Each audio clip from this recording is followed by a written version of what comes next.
So it's Raider football as we get you reset. And they have just about put this one on ice as they've got it here, 1st and 10.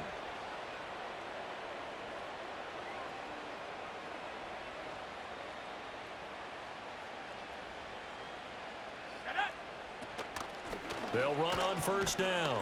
It's Townsend. He'll get this down to the 38. Whistles now and a timeout. So defensively, they burn it here with 1:51 left. I like the call there because that was one to take time off the clock and get them closer to getting out of here with a W. In the mind of the play caller, all you want to hear is tick, tick, tick. From the 38 now, here comes 2nd and 8. They'll keep it on the ground. Townsend, and he'll take this one down to the 36. The Bucs going to go ahead and use the second of their timeouts as they'll head to the sideline and talk over what to do next. I like it. I like the call. Still an opportunity to run the football and chew up a little more time off the clock.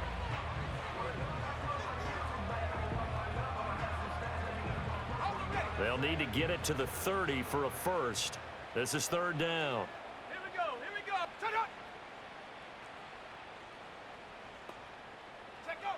Back to throw. Rhodes. And that's going to be incomplete. The contact there enough to jar that ball free, and it brings up 4th down. Oftentimes when you're losing a game and the team's still throwing with this kind of a lead, you start playing a little more physically. And they took that opportunity right there to be extremely physical and force that incompletion. Now Justin Tucker's out to try the field goal. From the left hash, this from 53 yards out. And the 38-year-old vet able to split the uprights, and that will extend their lead even further. Well, ultimately not really sure that they're going to need those 3 points, but they'll take the 3 and they pad that lead. Yeah, this one's already wrapped up, but you and I both know if you're an offensive coordinator, you never let up on the gas unless the head coach tells you to do so. And maybe you've actually clicked him off in your headset so you can keep calling plays and trying to add to this lead. The lane opens here. He's past the 30. And they're going to have terrific field position as they finally get to him, but just shy of the midfield stripe. And Tampa Bay trots out there now.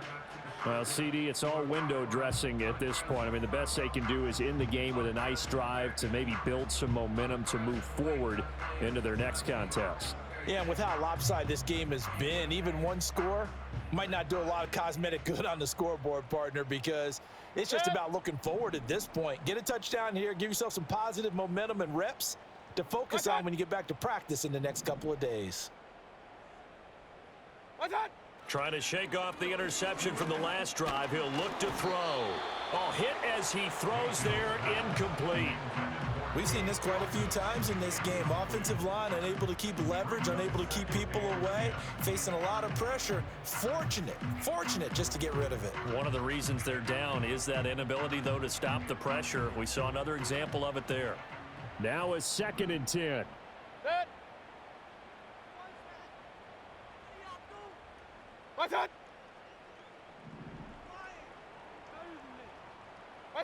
From the shotgun, it's Mayfield. And his pass is intercepted for the 4th time today. And the return across midfield into the 46-yard line. Well, they've got the huge lead. Now they have another interception on the defensive side. Seems like everything they touch in this one, Charles, turns to gold. And they have to be awfully happy right there to get what appears to be one more for the road and help seal away one of their best efforts of the season. Well, this offense headed back out, captained, of course, by their quarterback. And this defense might be about ready to wave the white flag. Nothing they have tried to throw at him has been that successful. He just processes things so quickly and makes a right read seemingly every time.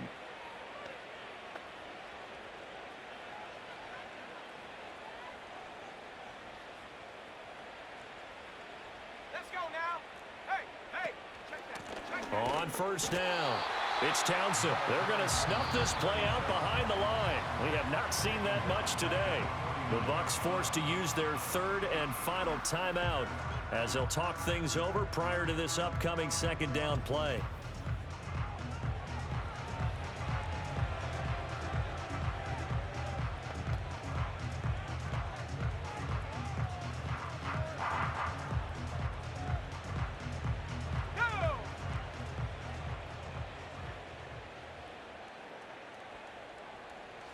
The Raiders likely going to get out of this with a victory as they take a knee.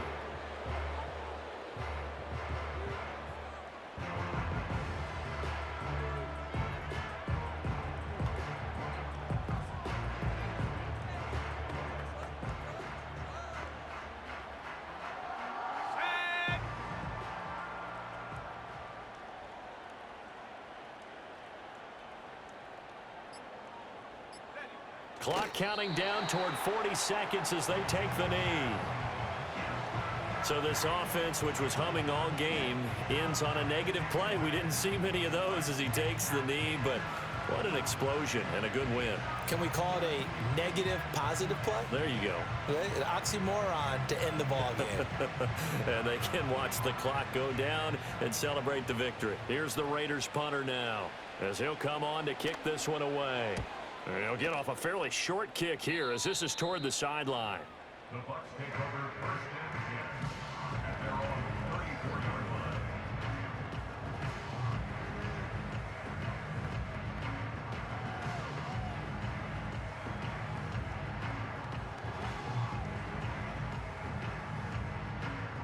The Bucs offense set to begin their next possession. This is just an exercise in futility. Do you even bother running a play here offensively? I wouldn't, because now is not going to erase what's happened during the game. So after it's over, you're going to go to the film, find out where the game was really lost. But this is not a situation now where you're going to make up for anything. We'll see what they do here. A higher scoring game, Charles, than we typically see in the National Football League, but fun to watch these offenses. They were really clicking. It seemed like everything that they dialed up worked. Yeah, it certainly was fun to watch from our perspective. How'd you like to be those defensive coaches, though? That wasn't a blast for them at all. And let's face it, they all game plan, they all scout, they all think they're prepared. But executing and stopping teams, that's another matter entirely. So for Las Vegas, they fall a game under 500 now at 3 up and 4 down. And they will head back home next week.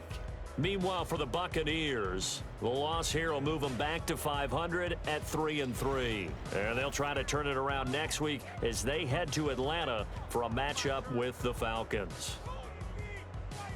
And for Charles Davis and our entire crew, I'm Brandon Gaudin. You've been watching the NFL on ESPN.